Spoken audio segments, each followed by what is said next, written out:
प्रथमतः आम्ही सर्व संत महात्म्यांचे खूप खूप हात जोडून आभार व्यक्त करतो की आम्ही त्यांच्यापर्यंत पोहोचू शकलो नाही. मॅसेजद्वारे केवळ त्यांना आपण विनंती केली आणि जवळपास सर्वच महात्मे शास्त्रीय वेदांत शिकलेले महात्मे आहेत. कधी कुणी प्रवचन तुम्ही ऐकले नाही ऐकले मला माहीत नाही, आम्ही भरपूर ऐकले. अनेक महात्मे वेदांत शिकलेले, काशीला राहिलेले, खूप अभ्यासू विद्वान आहे आणि केवळ प्रेमापोटी. हाच फरक आहे मग तुमच्यात आणि आमच्यात. चुकीचा प्रचार ऐकून तुम्ही सर्व पेटून देतात, हे तुम्ही काम करतात, आणि केवळ प्रेमापोटी एक मॅसेज केला तर संत धावत येतात. हा दोघांमधला फरक आहे. प्रेमाची ताकद खूप मोठी अग्निकांडापेक्षा आहे. प्रेमाने म्हणा श्रीराम. तर संत महात्म्यांचे खूप खूप आभार आहे, कारण ते त्यांचे पूर्वनियोजित कार्यक्रम होते, काहींना ज्याचे त्याचे कर्म कामं होते, आणि हे आपलं अचानक काल ठरलं.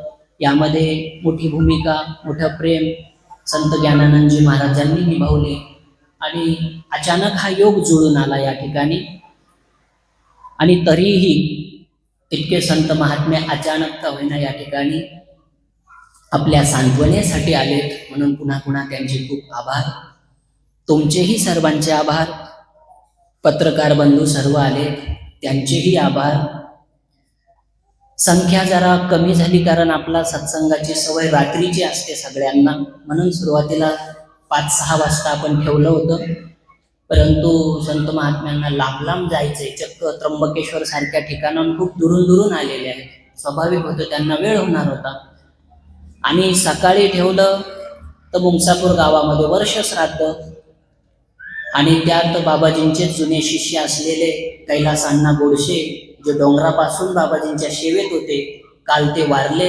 आज त्यांची राख होती, त्यामुळे अर्ध्याहून जास्त गावाला सुतक पडलं.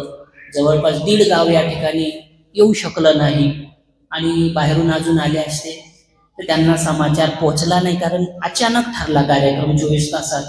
म्हणून दिवसा ठेवल्यामुळे आणि अचानक ठेवल्यामुळे थोडी संख्या कमी आहे, पण ठीक आहे. प्रेमाने जेही पोहोचू शकलेत त्यांच्यासाठी आम्ही एकदा खूप खूप साधुवाद धन्यवाद देतो. आणि ऊन आहे, जास्त उष्णता आहे, आधीच वेळ जास्त झाला, म्हणून जास्त वेगळं काही न बोलता मूळ मुद्द्यावर येतो. आणि मग आमच्या 5-10 मिनिटाच्या भूमिकेनंतर संत महात्मे या ठिकाणी 2-2 मिनिटं आपलं मत व्यक्त करतील. तर सर्वांना माहिती झालंच आहे, कारण पत्रकार बंधूंनी कोणतीच आपली कसर सोडली नाही. त्याच्यामुळे पत्रकार बंधूंचे आभार मानावेच लागतील की त्यांनी घराघरापर्यंत आम्हाला पोहोचवलं. आता हा भाग वेगळा आहे की निगेटिव्ह पोहोचवलं की पॉझिटिव्ह पोहोचवलं. खरं तर निगेटिव्हच पोहोचवलं, पण हरकत नाही, जसं असेल तसं. खरं सांगू तुम्हाला, आम्ही 5 दिवस कुणाला या घटनेवर बोलू दिलं नाही. आता आमचे आदरणीय विष्णुगिरीजी महाराज बोलले की 5 दिवसापर्यंत महाराज कुठली कमेंट नाही, रिप्लाय नाही. म्हटलं वाद वाढू नये, विनाकारण अजून पेटू नये, म्हणून कुणीतरी एकानेच बलिदान दिलेलं आता बरं, म्हणून शांत ठेवले. 5व्या दिवशी आम्ही स्वतः लेख लिहिला थोडासा, आणि तिथून पुढे सगळे जागे झाले. मग हजारो कमेंट, सगळ्या गोष्टी, मग वातावरणावर पडदा पडला. कारण मीडिया नसतं तर आम्ही पहिल्या दिवसापासून परमिशन दिली असते, गावात कुठल्या घटना घडल्या नसत्या. पण मीडियामुळे पेटून दिलं. नको ते लोक स्पेशल पेटवण्यासाठी भाडोत्री आणण्यात आले, खूप मोठं षड्यंत्र करण्यात आलं, खूप मोठं राजकारण त्यामध्ये आहे, खूप गोष्टी घडल्या. मग म्हटलं आपल्याकडं मीडिया नाहीये, त्यापेक्षा आता साधू न्यायानं, साधक न्यायानं आता आपण मौन जर धरलं, शांत राहिलं, तर जसं माऊली म्हणतात की पेटायला काडीच जर जमिनीवर काहीच नसेल तर अग्नी पेट तरी कुठून घेईल. ह्या न्यायानं आम्ही म्हटलं आता आपली इज्जत गेलीच आहे, आपण शांत राहा.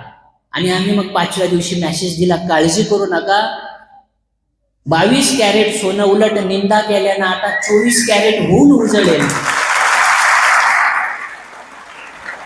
कारण आम्ही लहानपणापासून एका महापुरुषाकडनं एक ओवी शिकलो, कबीरा निंदक ना मिले पापी मिले हजार, एक निंदक के माथे पर लाख पापी को भार. स्वतः कबीर महाराज म्हणतात. कबीर महाराज खूप छान म्हणताय की 1000 पापी भेटले तर चालतील, पण एक सुद्धा निंदा करणारा भेटायला नको. का? एक निंदक के माथे पर लाख पापीन को भार. एक निंदा करणाऱ्याच्या माथ्यावर लाख लाख पाप्यांचा भार असतो. मग हजारो पापी भेटलेले बरे, पण एकही निंदक नको. आता निंदेचा शिकार कोण झाला? आम्ही. आमच्या अनेक जन्माचं निंदा करणाऱ्यांनी बिना कामाचं फुकटमध्ये सगळं पाप घेऊन घेतलं. आम्ही न्यूट्रल झालो. आणि कसा आमच्यावर म्हणण्यापेक्षा सनातन धर्मावर आम्हाला मोहरा बनवून कसं छळ केला, त्याच्यावर आपण थोडंसं बोलणार आहोत. तर सर्वांना इथे जे जवळचे त्यांना माहीतच आहे, पपई विक्रेत्याने या ठिकाणी नेहमीच काही गोष्टींवरनं वाद केला. आणि त्यांचे पडणारे कातडे, आपला आश्रम खूप स्वच्छ आहेत, आम्हाला स्वच्छता खूप आवडते. आणि आपले मुलं सेवक 18 मुलं आहेत आपल्याकडे, जवळपास सगळेच पगारी आहेत. आम्ही फ्री कोणाला ठेवत नाही. आपल्याकडे येणारं धन दुसऱ्याच्या संसारासाठी कामं यावं म्हणून 17 काहीतरी पगारी आहेत, दुसऱ्या आश्रमातले सोडून इथले 17, आणि 1-2 जणच फक्त सेवक आहेत. तर आहे ते खूप कमी पडतात. डबल काम करतात, 4 जणांचं काम करतात, 16-15 तास काम करतात, खूप थकतात. दया येते त्यांची. आम्ही तर गेलोच कामातनं सेवा करू, पण त्यांना सुद्धा पाणी प्यायला मिळत नाही. हे पेशंट बघत असतात, दया करतात की किती ऍक्टिव्ह माणसं महाराज जे आहेत, सगळे बारीक आहेत, परंतु खूप काम करतात. खूप म्हणजे खूप. ठरलेले 12 तास आहे, पण 14, 15, 20 कितीही. मग आता ते सतत कातडे पडणं, तो त्रास होणं, अस्वच्छता. त्यानंतर अनेकांची तक्रार आली, जुलाब उलट्या होणं त्या पपाया खाऊन. आणि मग लोक आपल्याकडे कुठून येतात? विदेशातनंही येतात. 13,000 गावांची नोंदणी झाली आपल्या गाव आश्रमामध्ये, जोक नाहीये. 36 जिल्हे पूर्ण येऊन गेले. गडचिरोली सुद्धा येऊन गेला, तिथे येतो. दर हप्त्याला एखादी गाडी असते. 16 राज्य या ठिकाणी येतात. राज्यातला सगळ्यात मोठा दरबार भरतो आणि भारतातलं सगळ्यात जास्त रिझल्ट देणारं औषध इथं मिळतं. हा इतिहास आहे. आणि ज्याच्यामुळं 22,000 लोक वेटिंगला असतात. MD MS इथे लाईन मध्ये बसतात. कलेक्टर, कमिशनर, जज इथे लाईनला बसलेले तुम्ही अनेकांनी बघितलेले, पुढेही येतील. प्रेमाने म्हणा श्रीराम. आणि अशा याच्यामध्ये सोपं नाहीये, जो करतो त्याला कळतं. आणि त्या माणसाला वारंवार आपण सांगितलं.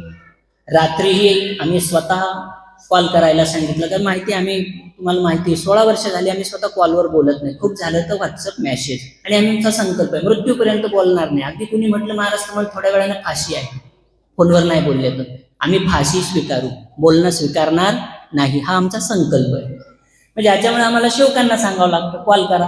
कॉल रेकॉर्डिंग पण आहे, सगळं आहे, की तुम्ही येऊ नका, तुमच्यामुळे त्रास होतोय, प्रॉब्लेम होतोय. लोक साधू म्हणून, हे भगव म्हणून पण येतात, आणि लोक डॉक्टर वैद्य म्हणून पण येतात, ज्याच्यामुळे. आणि 50 लाख 1 कोटी टाटा रुपी दीनानाथ सह्याद्री मानवता, त्या ठिकाणाहून लोक वैतागून येतात. नवे तिथले काही XYZ डॉक्टर सुद्धा इथं रेफर करतात, जे आम्हाला ओळखतात, तर तिथं जा. अशा अवस्थेमध्ये लोकांना इथे जर प्रॉब्लेम होत असेल कुणाचं अन्न खाऊन, तर ती जिम्मेदारी कुणाची सांगा? आमची चेकी नाही, आपली चेकी नाही. मग ज्याच्यामुळे आपण त्या गोष्टीला मज्जाव केला की अजिबात तू येऊ नको, तू पैशाचा लोक खूप आहे, तुला त्याच्याशी घेणं देणं नाही. तर आपण कॉल केलेला आहे, कॉल रेकॉर्डिंग आहे, तो व्हायरल पण झालेला आहे. पण तो मनुष्य तिकडून बोलतोय, कोणाचा बाप आडवा येतो मी बघतो, तुमचा आश्रम संपूर्ण गायरानात आहे, तुमच्या नावावर तिथं गुंठा सुद्धा नाही, वगैरे. ते सुरू झालं. गावात निंदाही सुरू झाली, तीही अनेकांनी येऊन सांगितली. भरपूर उद्योग सतत. सकाळी पुन्हा आम्हाला वाटलं की आज काहीतरी नक्कीच वाईट घडणार. खरं सांगतो, मग आम्ही हनुमंताला वनीच्या देवीला प्रार्थना केली, जी प्रार्थना कधीच फेल जात नाही, त्या दिवशीच पहिल्यांदा फेल गेली. इतिहास आहे आमच्या जीवनातला. एवढाही चमत्कार घडतो आम्ही ह्या दोघांना सांगितलं. त्या दिवशी प्रार्थना केली की आज काहीतरी अघटित घडणार आहे, तर तो विक्रेता इकडे येऊच देऊ नका, कृपा करून ईश्वरा देवी त्याला तिकडे सद्बुद्धी दे. मग पुन्हा मनात आलं. मग 7:15 वाजता पुन्हा आम्ही सकाळी आमची पूजा थोडीशी झाली. मध्ये हॉल्टमध्ये एक मेसेज केला आम्ही एका सेवकाला की सांगा समोरच्याला, त्याच्या मुलाला सांगा की इकडे पपाया विकायला तुझ्या पप्पाला येऊ देऊ नको, इथे खूप त्रास होतोय, खूप प्रॉब्लेम होतोय. त्याप्रमाणे त्यांनी सांगितलं, त्याचीही रेकॉर्डिंग आहे. त्यांनी सांगितलं नाही येणार, काही काळजी करू नका. मी माझ्या बापाला सांगितलं. परंतु दुर्दैवाने अर्ध्याच तासामध्ये ते इथं हजर झाले. त्याच्यावरनं त्यांना नाही सांगितलं. वॉचमन आणि त्यांची काही मग त्याच्यावरनं पुन्हा तू मी तेच तुमच्या बापाचं आहे का, हे आहे का, ते आहे का, इकडे तर फॉरेस्टच आहे, इकडे तर हे गायरानच आहे, बाबाचं आहेच तरी काय, आणि इलिगली आहे. ह्यातनं थोडी धक्काबुक्की बाचाबाची सुरू झाली, एकमेकाच्या काहीतरी गालात देणं झालं. त्यानंतर आम्हाला कळालं, आम्ही म्हटलं इकडे आमच्याकडे आणा. मग खाली जिथे आपली वेटिंग प्लेस आहे टीव्ही, त्या ठिकाणी आपण तिकडं बोलवलं आणि त्या ठिकाणी आपण समजून सांगितलं. त्याच्यानंतर त्याच्यातनं तिथंही तेच तुमच्या बापाचं आहे का, हे आहे का, ते आहे का, त्याच्यातनं पुन्हा वादविवाद सुरू झाला. ते शब्द शेवकांनाही सहन झाले नाही. त्यानेही 2 गालात आधी पलीकडे दिल्याच होत्या आणि ते आम्ही मग उलट मुलांना, मुलं काय 2च होते, त्यांनी ते 8-10 नावं लिहिले. कधी 15 गुंडे, कधी 11 बाउन्सर. ते बाउन्सर पण आमच्या तो चालला पाहतो, तो 25 किलोचा बाउन्सर. त्या अशा गोष्टी सगळ्या खोट्या नाट्या. आणि कित्येक मुलं तर 10वी आणि 11वीचे आहे, त्यांचे नावं घेऊन टाकले. ते तिथं नव्हते पण त्यांच्या जागेवर सेवेला होते. खोटे नाट्या गोष्टी. आणि मग आम्ही हे करता करता ते पुन्हा तिथे धक्काबुक्की सुरू झाली आणि चक्क त्याने लात पण फेकली आमच्यावर. आम्ही ही गोष्ट बाहेर जास्त काढली नाही. 1-2 पत्रकारांनाच फक्त बोललेलो आणि ठराविक लोकांना. आणि त्यानंतर पुन्हा 1-2 तोंडात देणं घेणं झालं आणि आम्ही स्वतः सांगितलं गप करा, सोडा यांना इथून काढून द्यांचे, पपई वगैरे जमा करा, कुणालाही पपई विकू खाऊ देऊ नका, कारण त्यातनं पुन्हा जुलाब आणि त्या गोष्टी सुरू झाल्या तर प्रॉब्लेम तयार होईल. आणि हेच झालं जे सांगतोय ते. तुम्हाला सत्य सांगतो, आमच्या पायात सुद्धा खडवा नव्हती. हातात खडवा घेऊन किंवा पायानं मारणं हे स्वप्नातही घडलं नाही. तुमच्या माहितीच तो सांगतो. आम्ही काही महाने हे बोलत नाही, पण आम्ही तुमचा सुद्धा किती आदर करतो ह्याच्यावर एक वाक्य सांगतो. आजपर्यंत जसं तुम्ही ऐकलं असेल, महाराजची चप्पल ओलांडू नका, महाराजांची खडवा ओलांडू नका, ह्या गोष्टी ऐकल्या असेल, पण आम्ही बिलकुल परम सत्य सांगतो ईश्वराच्या साक्षीने. तुम्ही काढलेल्या चपला सुद्धा आम्ही ओलांडत नाही, साईडनं जातो, कोणाचा अपमान नको म्हणून. हा आमचा नियम आहे जीवनातला. तुम्ही कधी परीक्षा देऊन पहा, एक तर चपला उचलायला सांगेल किंवा दिशा बदलून जाईल का, कुणालाही कमी लेखायचं नाही. आमचा नियम आहे, जे जे भेटे भूत ते ते मानी जे भगवंत, चिया राममय सब जग जानी, करो प्रणाम जुरी जुग पाणी. हा नियम आमच्या जीवनात असल्यामुळे आम्ही अजून बेडूक सुद्धा मारलेला नाही जीवनामध्ये. आमच्या नियमामुळे कडक स्वभाव असू शकतो का, नियम वाट्याला कडक आहे तर राहाय तसं लागेल हे ठीक आहे, पण हत्या करणं, मारणं, कोणाचे हातपाय तोडणं ह्या गोष्टी जीवनामध्ये आपल्याकडून घडलेल्या नाही. दुसरी गोष्ट, खडवा वगैरे स्वप्नातही आम्ही घातलेल्या नव्हत्या. काठीनं मारलं, दांड्यानं मारलं. आम्ही ईश्वराच्या साक्षीने सांगतो, कोणीही दांड्याला काठीला जाऊ द्या, काडीच्या पेटीतल्या काडीची काडी सुद्धा कुणाच्या हातात नव्हती. बिलकुल 100% परम सत्य. आणि त्याच्यानंतर आम्ही जेव्हा सांगितलं यांना जाऊ द्या, फक्त पपाया घेऊन घ्या, यांचे काय पैसे असतील 500 रुपये एक्स्ट्रा देऊन टाका यांना आणि जाऊ द्या. तर आता ते इथून आलिशान गेलेले, व्यवस्थित जो टायमिंग आहे FIR मध्ये लिहिलेला, आम्ही पण तोच टायमिंग, आपले पुरावे आहेत, ते तिथून निघून जात आहे. घटना घडली त्या ठिकाणी कॅमेरा उलटा दिशेला आहे, त्यामुळे ते दिसणार नाही.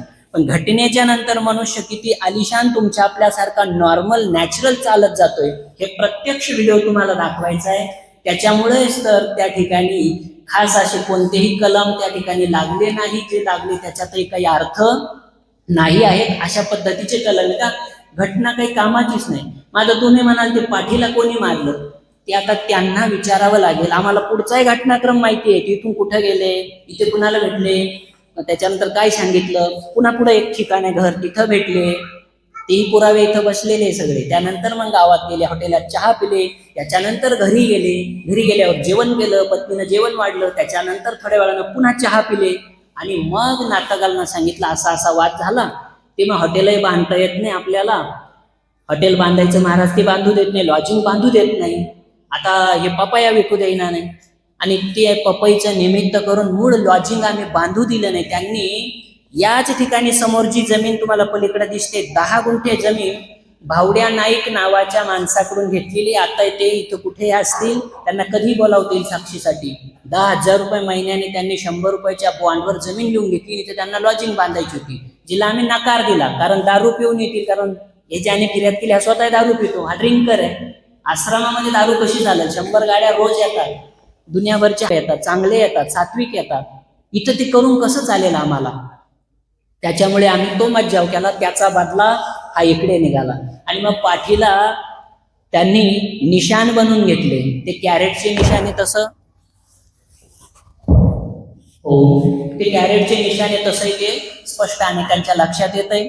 डॉक्टरांनी सुद्धा 1.5 दिवस झाल्यावरच सांगितलं की काही आजार त्रास कुठला नाहीच आहे, यांना तसे ऍडमिटची गरज नव्हतीच. पत्रकारांनी सुद्धा जाऊन विचारलं, त्यांना सुद्धा डॉक्टरांनी हेच उत्तर दिलं की कुठलंही इंजुरी असं ऍडमिटच्या लायकीचं काहीच नाहीये, कारण ते सत्यच आहे. त्याच्यामुळे मग त्यांनी केस रंगवण्यासाठी अशी गालाती याने दिली त्याने दिली एकमेकाने, त्याच्यावर केस होत नसते. मग आता महाराज बदनाम करायचे, नाही ते करू देत तर मग महाराजला इथं टिकून नाही द्यायचं. पहिले डोळ्यात येतच लोकांच्या गाडी पैसा भानगडी, एवढ्या गाड्या येतात रोजच्या 100, मोजवत नाही इतक्या येतात. ती जेलसी आहेच आहे. हाच साधू झोडी घेऊन जर गांजा पेत फिरला असता तर तुम्हाला कुठलाही प्रॉब्लेम नसता. पण ह्या साधूकडे 2 पैसा आला, काहीतरी आले की तोच साधू लगेच खटकायला लागतोय. प्रकृतीचं खूप वाह्यात गणित आहे. प्रेमाने म्हणा श्रीराम. आणि ज्याच्यातनं मग त्यांनी ते खोटे निशाण वगैरे बनवून त्या गोष्टी दाखवल्या. त्यांच्या मुलाने एक व्हिडिओ व्हायरल केला दवाखान्यातला, त्याच्यावर पाठीवर कुठलाही निशाण नाही, तो पण व्हिडिओ आमच्याकडे ते सगळं कलेक्ट केलं, पोलिसांनी केलं, ते तिकडे कोर्टात पण तिकडे ऑनलाईन जमा पण झालं. त्याच्यानंतर मग थोड्या वेळाने बाईट घेण्यासाठी पत्रकार जेव्हा 2-3 तासाने आला आणि दवाखाना चेंज झाला, ते काय मेमो वगैरे घ्यावं लागतं, इकडून घाटीतून तिकडे नेलं, काहीतरी झालं, आम्हाला तितकंसं जाणीव नाही. त्या दरम्यान मग बरोबर पाठीवरचे वळ लगेच इतके तयार झाले की त्याला काही मापच नाही. आणि मग तो मोहरा बनवला, दुसरा शब्द वापरला, गरीब शेतकऱ्याला मारलं महाराजांनी. गरीब शेतकरी हे खूप मोठं व्याकरणातलं सूत्र झालं आता, ते खूप मोठं नाही लक्षात डुकरी करण्यापेक्षा मोठं झालं आता हे. प्रेमाने म्हणा श्रीराम. गरीब शेतकरी म्हणजे शेतकऱ्यांची सहानुभूती मिळवायसाठी गरीब शेतकरी नाव घेतलं. आता इथं बसले त्यांना सगळ्यांना माहिती, पण बाहेरून आलेल्यांना सांगतो, तो शेतकरी नाहीये, तो व्यापारी आहे, त्याचा मुलगा व्यापारी आहे, दोघांची आडत आहे. त्यांचा मुलगा आमची भविष्यवाणी ऐकल्याशिवाय कांद्याचा स्टॉक सुद्धा करत नव्हता. शुभम त्याचं नाव आहे, हा इतिहास आहे.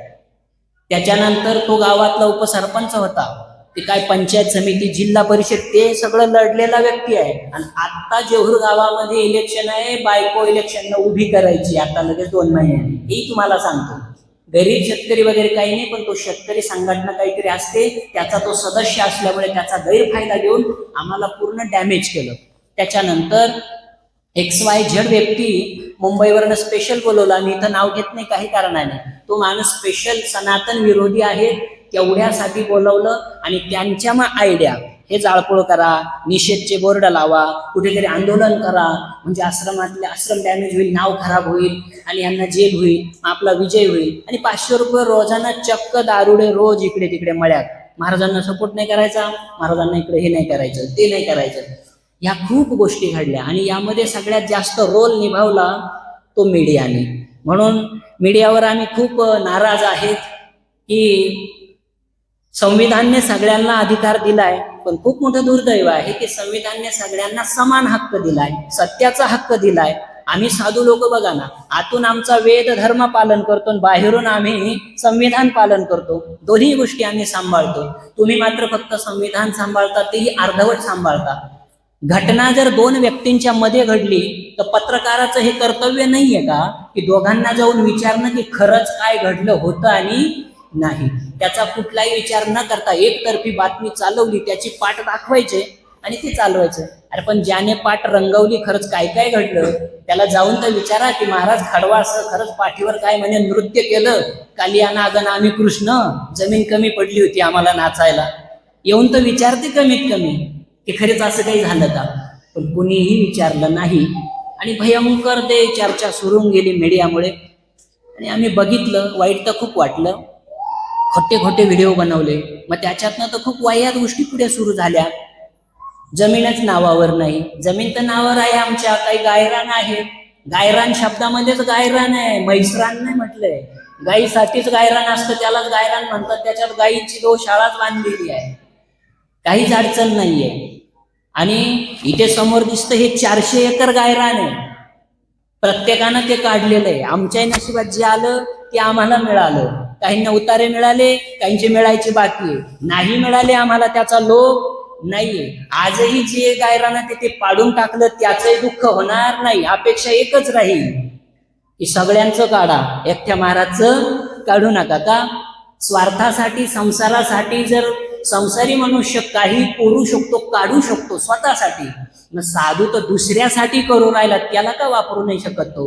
हे गणित आहे आमचं. दुसरी गोष्ट, आमच्या वैद्यकीय गोष्टीवरही काहींनी म्हणजे हे फक्त बापू गवळी नावाचा मनुष्य आहे, फिर्याद देणाऱ्याचा सख्खा भाचा, हे त्याने सगळं रंगवलं. अत्यंत खोटारडा माणूस आहे. त्याचे 148 व्हिडिओ आमच्याकडे आहे. त्याचा व्हिडिओ तुम्ही रोजच बघताय अनेकांनी. बायांचा मार खातोय बघितला ना व्हिडिओवरती? हात करा, कोणी कोणी बघितला? जवळपास सगळ्यांनीच बघितला. तोच बापू गवळी. तो काल पंचनामाला परवा इथं आला तर पोलिसांसमोर तो बोलला, आता जर महाराज माझ्या समोर असता तर मी तलवारीने भोपसून टाकला असता. इतकी घाण भावना त्याची आहे. काल आम्ही गेलो पोलिसांनी तहसीलला, तिथे पाठीमागं गपचूप स्टिंग ऑपरेशनसाठी कॅमेरे घेऊन फिरत होता. आम्ही लगेच नियोजन लावलं, पोलिसांनाही सांगितलं हे होता कामा नाही तर तुम्ही धोक्यात द्याल तुमचे पद. लगेच पियान सांगितलं त्याला बाजूला हटवा, महाराजांना कुठली तकलीफ होता कामा नाही, सगळे उटपुटाने हाच करतोय, सगळे उद्योग हाच करतोय. कितीतरी गोष्टी आहे. हे पत्रकार इथं बसले, प्रत्येकाला सगळ्यांना त्याचा इतिहास माहिती. यांची अजून भेट नाही घेतली आम्ही, पण तरी आम्हाला गॅरंटी आहे, कारण प्रत्येक पत्रकाराकडे त्याचा कच्चा चिठ्ठा आहे. आमच्या स्वतःकडे 148 व्हिडिओ आहे. मोटरी चोरतो, दुसऱ्याला मारतो, पाठीवर निशाण त्याने स्वतः इतकं मोठं बनवून घेतलंय का जणू काही कुऱ्हाड मारलेली आहे. म्हणून ही त्याची आयडिया होती का मामा असं असं घसडून घ्या म्हणजे मग गुन्हा जास्त होईल. तो मास्टर माइंड आहे बापू गवळी, ध्यानात ठेवा. खतरनाक माणूस आहे. काल त्याने चालता चालता असा व्हिडिओ बनवला ना, आम्हाला चकमा दिला की आम्ही ठीक आहे 10 सेकंद आम्ही कन्फ्यूज झालो. निफाडच्या माणसाचा कॅन्सर नीट झाला, ब्रिज कॅन्डीने काढून दिलेला, 55 केमो घेतलेला, त्याचा व्हिडिओ लाखो लोकांनी पाहिला, आपल्या इन्स्टावर आहे.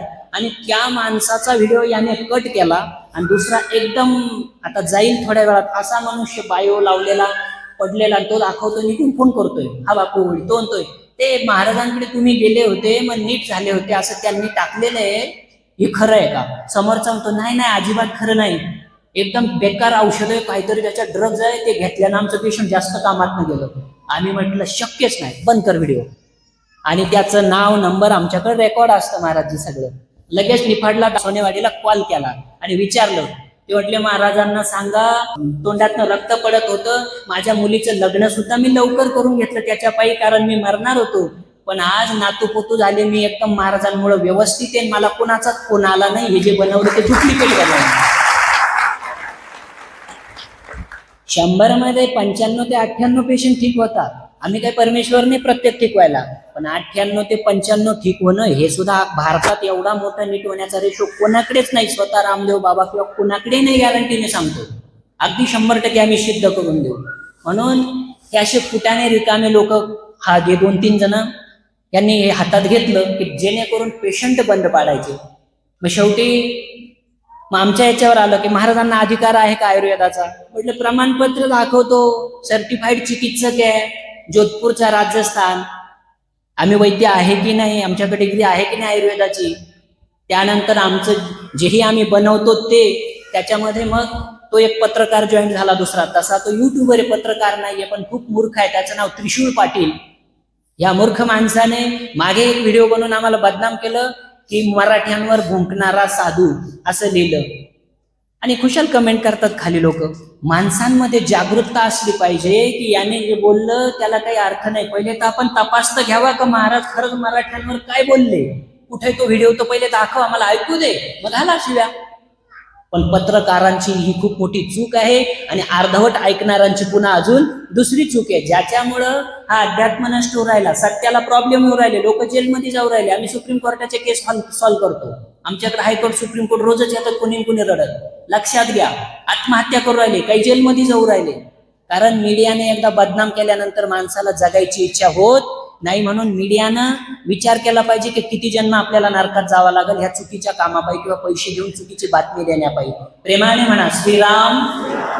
तर त्याने सुद्धा बातमी लावली कारण ह्या बापू गवळीने दिलं. असं सांगा की औषधांमध्ये महाराज अंमली पदार्थ आणि स्टेरॉइड टाकतात. आता आमचं त्याला चॅलेंज आहे, त्याला नाही, धर्तीवरच्या प्रत्येक माणसाला. आमच्या औषधामध्ये तीळभर जरी काही सापडलं, चुकून सुद्धा क्वालिटीमध्ये कॉम्प्रोमाइज सापडलं, एवढंही नवे पतंजलीपेक्षाही स्टँडर्ड जर नाही सापडलं तर त्याच दिवशी पेशंट बघणं बंद करेल, हे तुम्हाला प्रॉमिस देतो.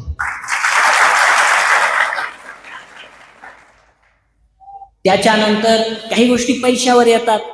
अरे आमच्याकडे ट्रस्ट आहे 2-3, त्याचं ऑडिट चालू आहे, 2-3 ऑडिटर आहे, आणि साधू लोक तर ट्रस्टवर पैसे टाकतात. नवे टाकायचंच असतं ट्रस्टवर, कारण टॅक्स वगैरे वाचतो, पब्लिक ट्रस्ट आहे, काही अडचण नाही. साधू कुठे स्वतःसाठी भोगतो, म्हणून ट्रस्ट वगैरे असतात. अरे आम्ही ट्रस्टवर तर टाकतो, पण काही कारणाने स्वतःच्या नावावर जो पैसा टाकतो, हे बघा, सरकारला सुद्धा लाखो रुपये वर्षाला टॅक्स पे करतो. हे तर मागच्या वर्षाचं, ह्या वर्षाचं याच्या 10 पट जास्त टॅक्स आलेला आम्हाला. सध्या ऑडिट चालू आहे, बघून घ्या महाराजजी. अशा अनेक गोष्टी आहे. खूप सर्टिफिकेट आम्ही खूप घेऊन आलो असतो, काढून ठेवलं होतं, पण घाई गडबड झाली. आमचे संत महात्मे लवकर आले आणि आम्ही थोडं लेट बाहेर आल्यानं थोडंसं वेळेचं हे झालं, चुकामुक. त्यामुळे आम्ही घाई गडबडीत फक्त एकच गोष्ट आणली, पूर्ण काढून ठेवलेलं आहे. कुणाला कुठलं सर्टिफिकेट पाहिजे, काय पाहिजे, कुठलं काय इलिगली आहे, अनेक गोष्टी आहे. तर बोलण्यासारखं देवांना खूप आहे.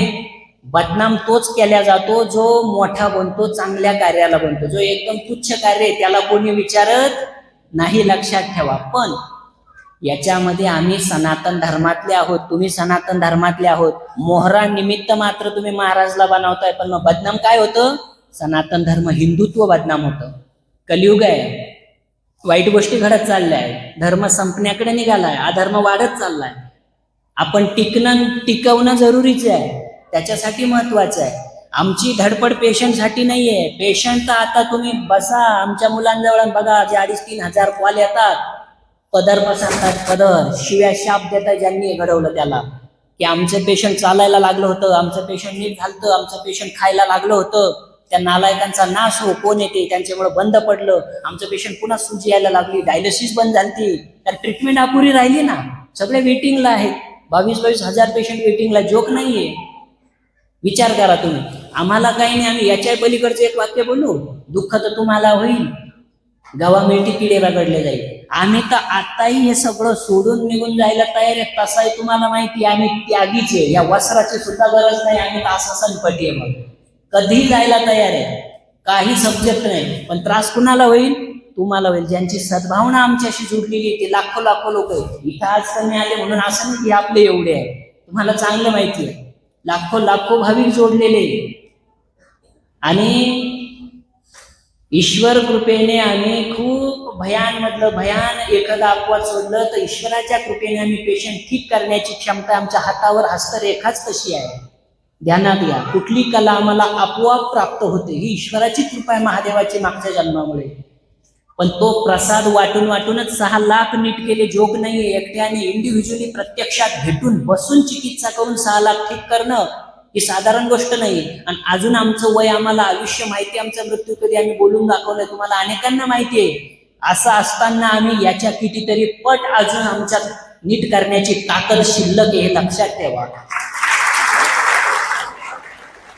परंतु या त्रास देणाऱ्यांमुळे आमची जर बुद्धी फिरली, हरली, तर आम्ही काय करणार? मग एकटाच चलो रे, ह्या भानगडीत पडणे नाही. चुली दिल्लीची प्रॉपर्टी भानगडी, कारण आम्ही त्याच्यामुळेच खूप दान पण देत राहतो. तुम्हाला माहिती, लाखो रुपये सारखे वाटत राहतो का? आमच्याही डोक्यामध्ये हेच नित्य विचार राहतात की आपलं सुद्धा मरताना संग काहीच येणार नाही. आताच काय द्यायचं, काय आनंद घ्यायचा, पुण्य मिळवायचं ते मिळवून घ्या, ह्या भावनेचा साधू या. म्हणून लक्षात घ्या की अशा गोष्टी आहेत.